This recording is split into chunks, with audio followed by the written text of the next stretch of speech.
అందరికీ నమస్కారం. Welcome to Telugu wallet.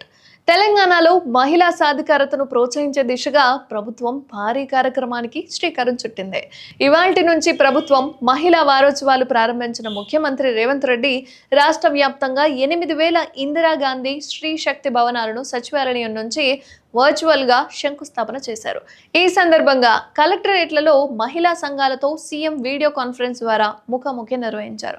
రాష్ట్రంలోని మహిళా సంఘాలకు సమావేశాలు నిర్వహించుకోవడానికి, ఆర్థిక కార్యకలాపాలు చేపట్టడానికి వీలుగా ఈ భవనాలను నిర్మిస్తున్నారు. ఈ వేదికగా మహిళా సంఘాలకు రాయితీగా రైస్ మిల్లులు, సూపర్ బజార్లు వంటివి కేటాయిస్తున్నట్లు ప్రభుత్వం ప్రకటించింది. మహిళలకు సంబంధించిన వడ్డీ లేని రుణాల చెల్లింపులు, ఆర్థిక సహాయంపై ముఖ్యమంత్రి కీలక ప్రకటనలు చేశారు. ఆడబిడ్డల అండతోనే తమ ప్రభుత్వం ఏర్పడిందని, అందుకే అధికారంలోకి వచ్చిన వెంటనే ఆర్టీసీ బస్సుల్లో మహిళలకు ఉచిత ప్రయాణం కల్పించమన్నారు. ఆటో డ్రైవర్లను, కార్మికులను రెచ్చగొట్టే మహిళలకు ఉచిత బస్సు పథకానికి అడ్డుపడే ప్రయత్నం చేశారని, కొంతమందికి మహిళల ఉచిత బస్సు ప్రయాణం నచ్చలేదని విమర్శిస్తూ ప్రచారం చేస్తున్నారని అన్నారు.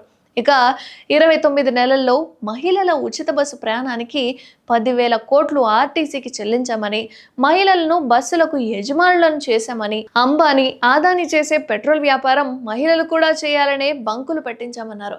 ధాన్యం కొనుగోలులో వస్తున్న రవాణా, హమాలీ రైస్ మిల్లుల సమస్యలకు శాశ్వత పరిష్కారంగా భవిష్యత్తులో రైస్ మిల్లులను కూడా మహిళా సంఘాలకే కేటాయిస్తామని సీఎం హామీ ఇచ్చారు.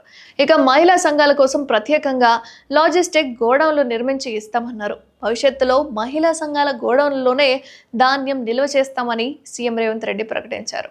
ఆర్టీసీలో కేవలం ఉచిత ప్రయాణం మాత్రమే కాదని, భవిష్యత్తులో మహిళలనే బస్సులకు యజమానులను చేయబోతున్నామని ప్రకటించారు.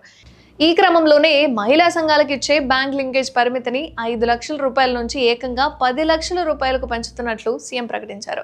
మహిళా సంఘాలకు ప్రభుత్వం ఇచ్చే ప్రతి అండ ఒక అన్నగా ప్రభుత్వం పెట్టే సారి లాంటిదన్నారు సీఎం రేవంత్ రెడ్డి. రాష్ట్రంలోని 119 నియోజకవర్గాల్లో సంఘాల ఆధ్వర్యంలోనే సూపర్ బజార్లు ఏర్పాటు చేస్తామని సీఎం ప్రకటించారు. ఇందుకోసం పట్టణ ప్రాంతాల్లో అవసరమైతే ప్రభుత్వ భూములను నామమాత్రపు అద్దెలతో లీజుకిప్పిస్తామని భరోసా కూడా అందించారు.